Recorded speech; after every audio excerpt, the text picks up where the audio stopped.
Yes. Sir, kunin lang po namin yung reactions niyo regarding sa reactions niyo, sir, regarding sa allegation po ni former President Duterte regarding sa blank items. He's lying. He's a president. He knows that you cannot pass a GAA without with a blank. He's lying. He's lying because he knows perfectly well that that doesn't ever happen. Sa kasaysayan ng buong Pilipinas, hindi pinapayagan na magkaroon ng item ang GAA nang hindi nakalagay kung ano yung project at saka ano yung gastos, ano yung pondo. So, it's a lie.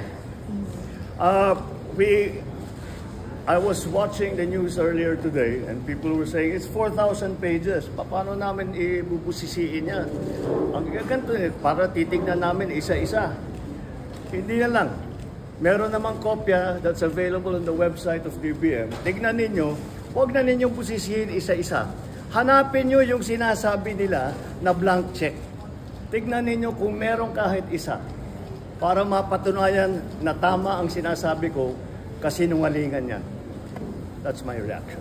Sir, regarding po sa possible extension ni PNP Chief Marbil, meron po bang ganitong plano, sir?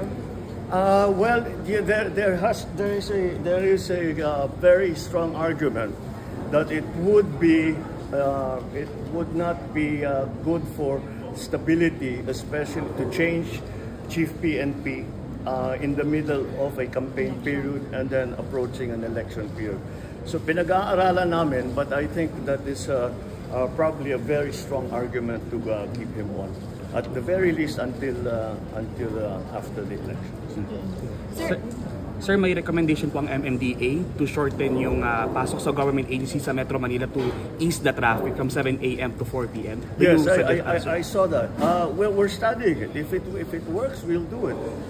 But we have to. It's not enough to talk to the traffic enforcers and the administrators of traffic that have made the suggestion. We also have to ask the commuting public kung practical para sa kanila.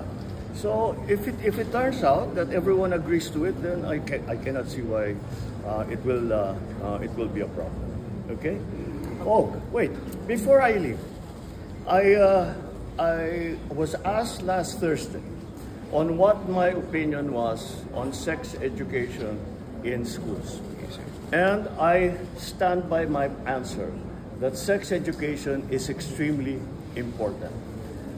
When I was talking about sex education, I remembered our sex education when I was in school. At ang itinuro sa amin ay anatomy.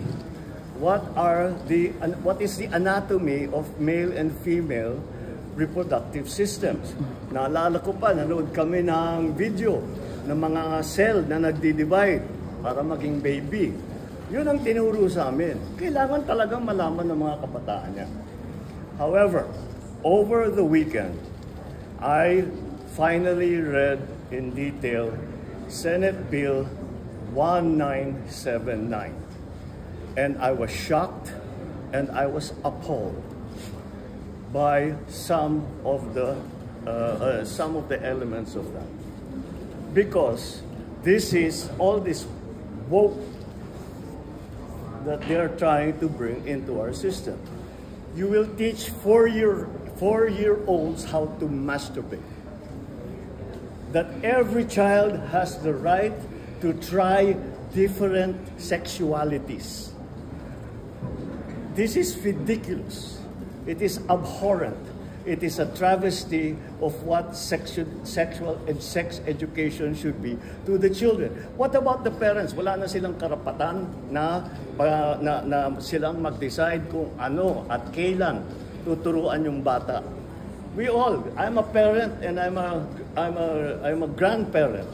So I feel very strongly about this. So, let me be very, very clear. I still believe that sex education, in terms of teaching kids the anatomy of the reproductive systems of male and females, is extremely important.